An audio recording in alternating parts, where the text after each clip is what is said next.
Hey everyone, in this video, I'll show you how to record a specific window or application in OBS Studio. This is really useful if you want to capture only one program without showing your entire desktop.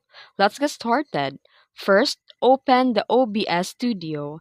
At the bottom left, under the sources, hide or disable any existing sources by clicking the eye icon next to them.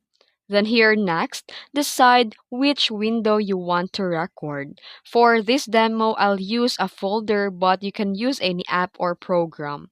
With your chosen window open, go back to the OBS and click the plus icon or button under the sources and select Window Capture. Name your new source and click OK. After that, in the window drop-down menu, select the application or window you want to record. You'll see a live preview to confirm.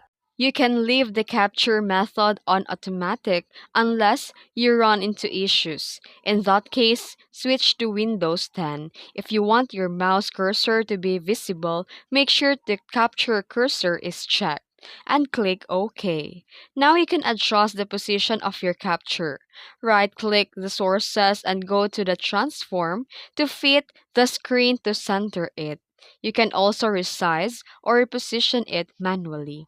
And once everything looks good, select your new source and press start recording. And from now on, no matter what you do in the background, OBS will only record a specific window you selected. Perfect for focused tutorial or gameplay. And that's it. You know how to record a specific window in OBS Studio. If this video helped you out, don't forget to like and subscribe for more tutorials. Thanks for watching.